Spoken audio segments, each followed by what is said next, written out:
Ram Ram ji. Welcome to my new video.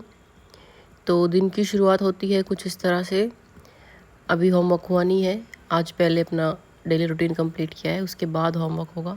उसके बाद बच्चे स्कूल जाएंगे। और हमने आज बच्चों के ब्रेकफास्ट और लंच में बनाए हैं मीठे चीले।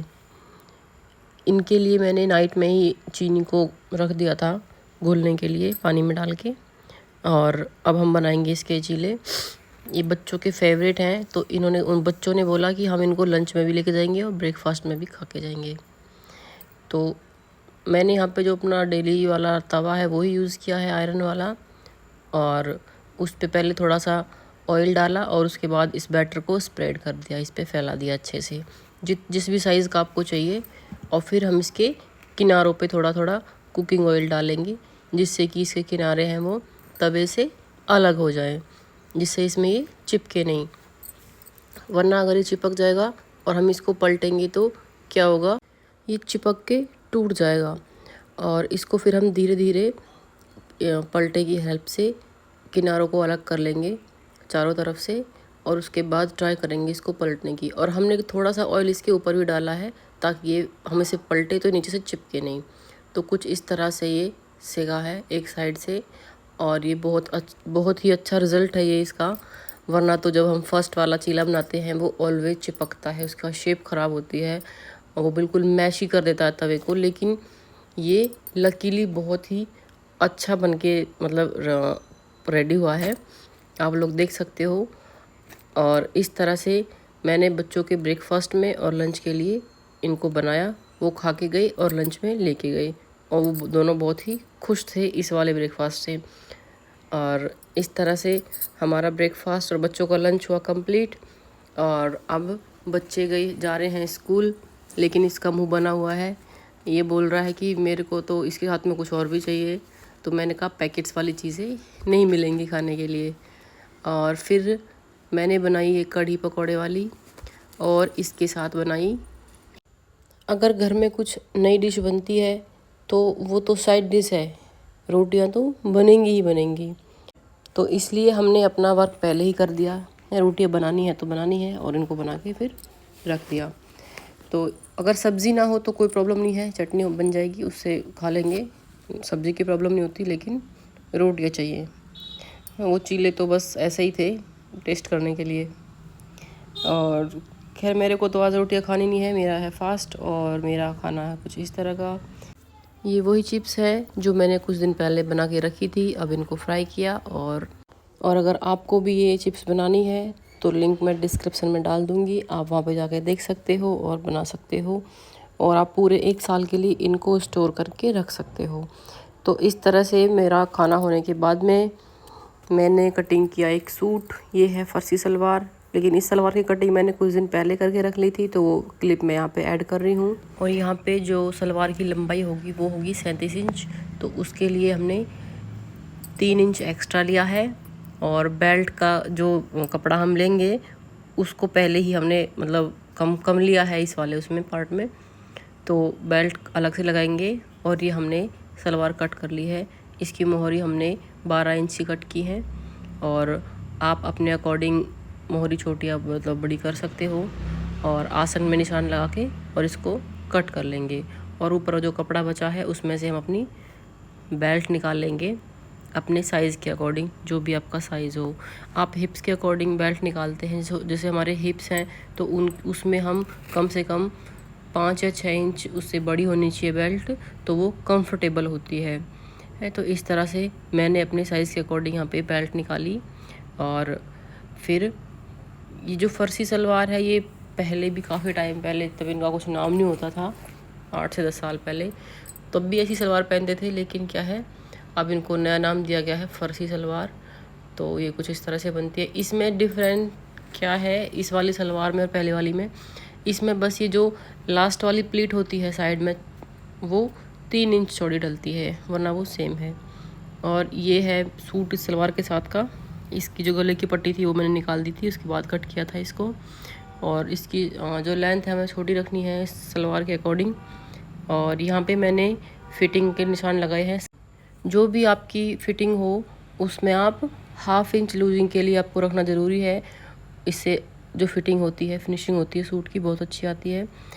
हम आर्म होल से और 7 इंच नीचे की साइड निशान लगा के तब हम अपने कमर का निशान लगाते हैं, जिससे कि फिटिंग बहुत अच्छी आती है।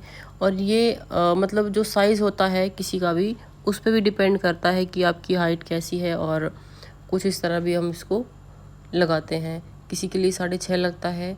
मोस्टली नॉर्मली क्या होता है, हम ज़्यादातर 7 इंच पे ही इसको लगाते हैं। और फिर उसके बाद में मैंने पहले फ्रंट वाला पार्ट कट किया, फिर बैक वाला पार्ट कट किया उसको रख के, और फिर ये स्लीव्स कट की। मेरे को फुल स्लीव चाहिए थी इसलिए, और जोड़ था वो मुझे ऊपर नहीं लगाना था, इसलिए मैंने साइड से थोड़ा वो करके उनको कट किया। और फिर जो ये पट्टी निकाली थी गले वाली, इसको गले के नीचे दबा के और तब इसको अटैच किया। इससे इसकी फिनिशिंग बहुत अच्छी आएगी, और ये अलग से लगी हुई भी नहीं लगेगी, और हमारी ये पट्टी कटेगी भी नहीं। क्योंकि अगर हम इसको जैसे आई थी लगी हुई, अगर वैसे ही हम इसको गला कट करते तो ये सारी कट जाती है उसमें 7-8 इंच, और फिर इसकी लेंथ कम हो जाती है। लेकिन अब ये पूरी पट्टी हम यूज़ भी कर पाएंगे, अच्छी भी लगेगी, और हम अपने अकॉर्डिंग इसको लगा पाएंगे, जैसे भी आपको गला डिज़ाइन चाहिए उस तरह से। और ये मैं यहाँ पे बैक वाला गला अपना बना रही हूँ, फ्रंट वाला पहले बना लिया था। और ये है देवांश, और ये इसने आज स्कूल में ड्राइंग बनाई थी, पिकाचू पोकेमॉन है ये उसकी। और ये फ्रंट वाला पार्ट कुछ इस तरह बन के रेडी हुआ। और फिर हमने फ्रंट और बैक वाले पार्ट को अटैच कर लिया था, फिटिंग की सिलाई लगा ली थी। और उसके बाद हम जो सूट है उसको नीचे से चौड़ाई जितनी हमें लेनी होगी, मैंने यहाँ पे 22 इंच ली है, उस पर निशान लगाया, और हमने सूट को यहाँ से मोड़ना या फिर इसको कंप्लीट करना है। तो हमने पहले फ्रंट वाले पार्ट से इसको शुरू किया था, और बैक वाला फ्रंट वाला सारा हम एक साथ ही मोड़ लेंगे। हमें बार बार मशीन हटाने की ज़रूरत नहीं पड़ेगी।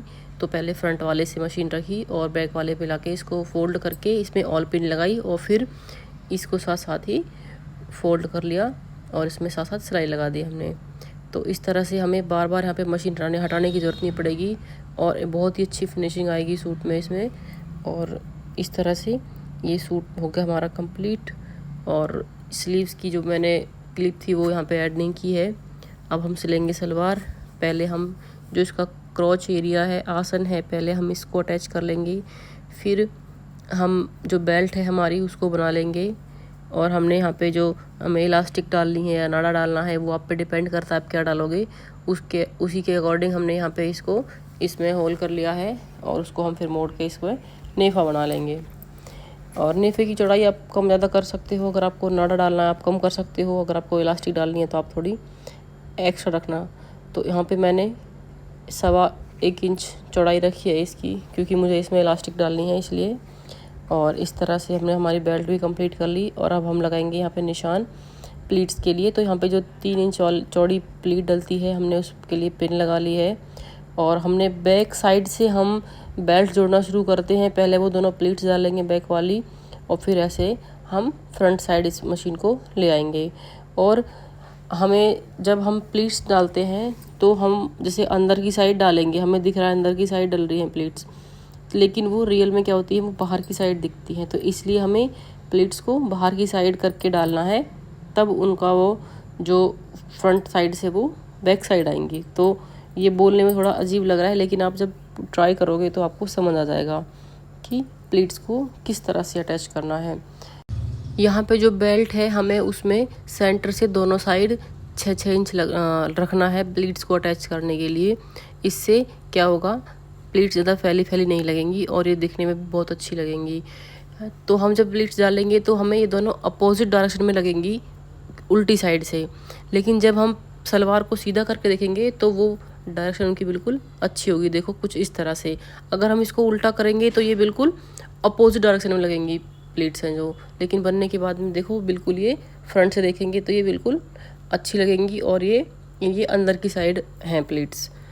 और हमें इनको क्या करना है, प्लीट्स के ऊपर से एक और सिलाई लगा लेनी है ताकि ये जल्दी निकले ना। और मैंने यहाँ पे जो पांचे बनाएंगे, मोहरी बनाएंगे, उनकी चौड़ाई जो ऊंचाई है वो 4 इंच रखी है। तो उनको मैंने फॉर्म में कट कर लिया है, और ये कपड़ा अटैच करके फिर हम इसको इसमें सलवार में अटैच कर देंगे। तो पहले मैंने कोशिश की थी कि ऐसी डिज़ाइन डालने की इसमें, लेकिन वो मुझे कुछ पसंद नहीं आया। तो फिर मैंने क्या किया था, फिर मैंने इसमें लेस अटैच की है ब्लैक कलर की। तो हम पहले अच्छे से दोनों फॉर्म अटैच कर लेंगे सलवार में और उसके बाद हम इस पर लेस वाला वर्क करेंगे। तो देखो पहले मैंने सिलाई लगाई थी, लेकिन मुझे इनकी फिनिशिंग कुछ अच्छी नहीं लगी, मतलब डिज़ाइन अच्छा नहीं लगा इसमें। फिर मैंने ये ब्लैक वाली लेस लगाई थी जो मेरे पास काफ़ी टाइम पहले से रखी हुई है। तो इसकी मैंने इसमें मतलब इसको 4 वो लेयर लगाई हैं इसकी यहाँ पे मैंने, और कुछ इस तरह का इसका डिज़ाइन बन के आया है। और ये आपको कैसी लगी ज़रूर बताना। और अगर आपको मेरे आज का वीडियो अच्छा लगा हो तो इसको लाइक करना, शेयर करना और कमेंट करके ज़रूर बताना कि आपको मेरा वीडियो कैसा लगा, यूज़फुल लगा या नहीं लगा। और अगर यूज़फुल नहीं लगा तो उसका रीज़न क्या है ये भी बताना। और अगर अच्छा लगा तो अपने फैमिली में, फ्रेंड्स में आप शेयर करना ज़रूर। और कुछ इस तरह का था हमारे सूट का फाइनल लुक। ये है, बताना कैसा लगा। Thank you.